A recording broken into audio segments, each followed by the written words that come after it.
You know what happens if we don't stay on that path of knowing what our rights are, knowing what we believe and why we believe it?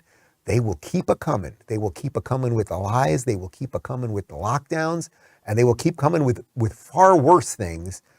Jordan Peterson actually talked about some of those far worse things with Rita Panahi on Sky News Australia.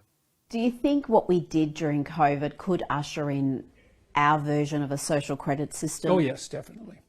Yeah, that's highly probable.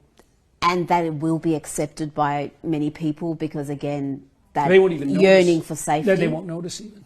Yeah. You can't believe how much people don't know these things. When I went to the UK, I talked to some people from the House of Lords.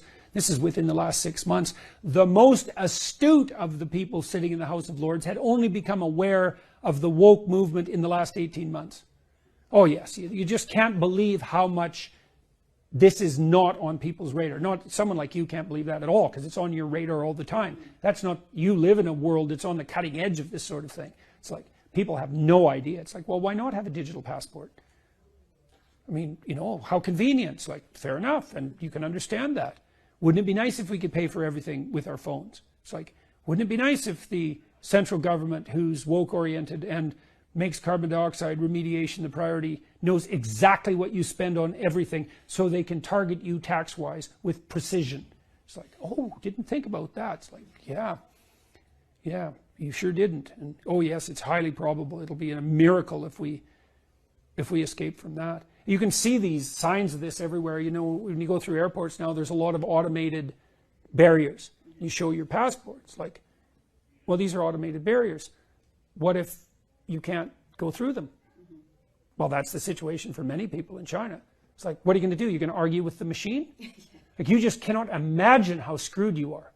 It's way worse than anything Kafka ever imagined, because at least with Kafka, there was bureaucrats. Faceless though they may have been, they were at least still human.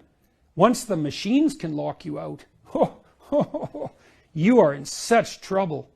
And we're speeding towards that with an immense lack of care. You see why it's important to be awake? I would say if you watch this show, you're probably an edge case on the front end of this, as he described to Rita, meaning that you are aware of some of this stuff. You probably didn't lose your mind over the couple of years, even though we were all given these horrific choices to make about going to work or being vaccinated or all these things. But we saw some of the stuff. We were willing to question some of the things, all of those things. And a certain amount of people aren't. And then a certain amount of people, as Jordan's laying out, will one day, after the digital passports are in and all of the stuff, they'll get to the airport, they'll scan their thing, and the machine will tell them, no, you can't get on that plane. You liked this video, or you did this or that, or we're freezing your bank account. So all of these tests have been running throughout the West. It just is, guys.